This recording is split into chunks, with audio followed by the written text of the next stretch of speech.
Mais stop, pourquoi il avait pas sa garde, putain? Pourquoi il avait pas sa garde? Merde alors. Bonsoir à tous, ici Tristan de la TAT, j'espère que vous avez la force, et re-bienvenue pour une toute nouvelle vidéo. Si tout comme moi vous ne comprenez pas pourquoi lorsqu'on est un maître Jedi surentraîné, on peut mourir lors d'un duel au sabre en littéralement moins de 2 secondes, alors vous êtes sur la bonne vidéo. 8 secondes 97 pour Kit Fisto, c'est aberrant. Et oui j'ai chronométré, c'est grave, je sais, heureusement il y en a qui relèvent le niveau, d'accord, c'est Palpatine, mais quand même ça n'empêche pas. Bref, on va décortiquer ça ensemble, j'espère que vous êtes prêts, c'est parti.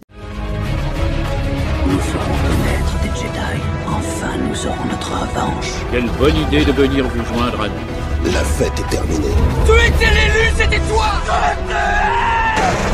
Allez Chico, on fait la gauche. Il faut bien que je vous sente ici. Je ne te décevrai pas. Non. Laissez pas. Fais-le. Ou ne le fais pas. Et il n'y a pas de... C'est un piège.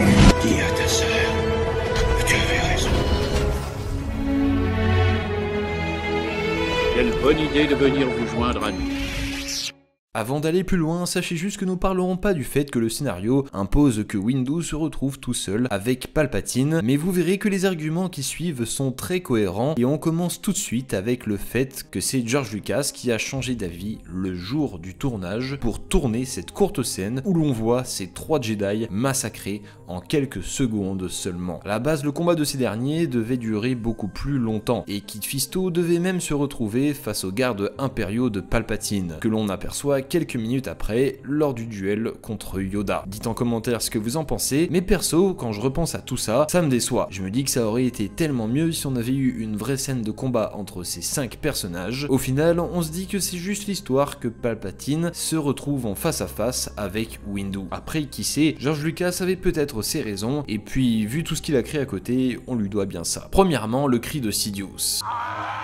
Non seulement ce cri est un ancien pouvoir Sith permettant d'affaiblir les liens dans la force de ses ennemis, mais en plus, ce cri qui sort de nulle part permet de faire peur aux Jedi avant même que le combat commence. Et pour couronner le tout, je vous rappelle que les Jedi n'ont pas affronté de Sith depuis plus de 1000 ans. À cette époque, les Jedi ne sont pas formés à se battre contre les Sith, ils sont formés à ne faire qu'un avec la force, à se défendre et puis c'est tout. Mace Windu, lui, reste quand même plus puissant que ses collègues et est le seul à prendre le dessus sur Palpatine. Mais déjà, lui, il a le Va-Apad, sa forme de combat lui permettant de puiser dans le côté obscur l'énergie nécessaire pour avoir le dessus sur son adversaire. Et en plus de ça, Windu a déjà affronté la mère Talzin, la reine des Sœurs de la Nuit et accessoirement une adepte de la magie noire. Bah ouais. Et on en vient alors à la chose qui différencie Kit Fisto de Saizitin et Agen Kolar. Kit Fisto n'a peut-être jamais été confronté face à un Sith, mais lui au moins, contrairement à ses confrères, il s'est déjà battu contre un expert du combat au sabre laser, qu'on surnomme également le tueur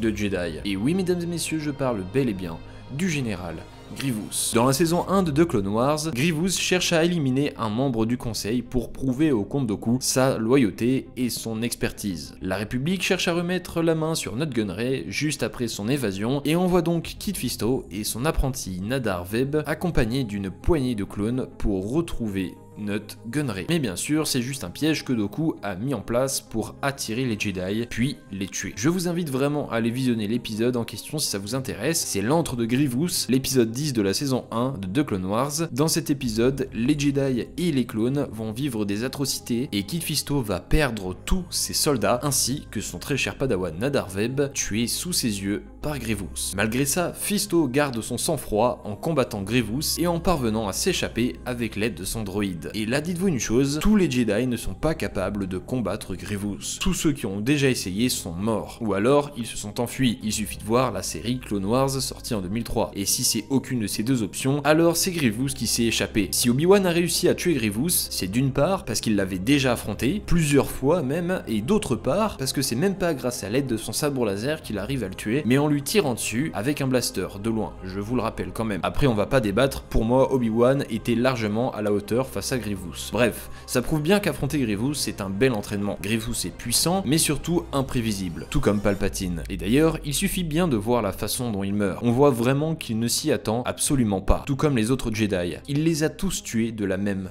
façon, en les surprenant. Vous vous rendez compte comment c'est possible de se prendre un coup ici, sachant que le sabre est là, tandis que Windu, il a eu le temps d'observer 3 fois la même erreur, et par conséquent, d'y faire attention, ce qui explique pourquoi le combat dure plus longtemps avec lui. Finalement, on peut dire que ces 3 Jedi ne sont pas morts pour rien. Ça a au moins permis à Windu d'observer la façon dont Sidious surprend ses adversaires et de pouvoir contrer ses attaques, puis de le mettre enfin à terre. Kit Fisto, c'est un grand maître Jedi, en plus d'être le seul Jedi à pouvoir aller sous l'eau en respirant, je vous le rappelle, et d'ailleurs son sabre est aussi waterproof. C'est un peu le Aquaman du Conseil Jedi, il est rempli de mystères, et encore aujourd'hui, 19 ans après la sortie du film, je ne comprends toujours pas pourquoi il meurt en 8 secondes 97. Ça me dépasse complètement. Pour moi, le combat aurait dû durer plus longtemps, et je pense qu'une belle poignée d'entre vous seront de mon avis. Les amis, j'espère que cette vidéo vous aura plu. N'hésitez pas à lâcher le pouce bleu de l'espace si c'est le cas, mais surtout à vous abonner pour ne pas rater les prochaines vidéos. Vous pouvez également nous suivre sur les différents réseaux sociaux comme Instagram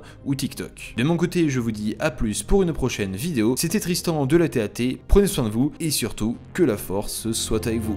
Toujours.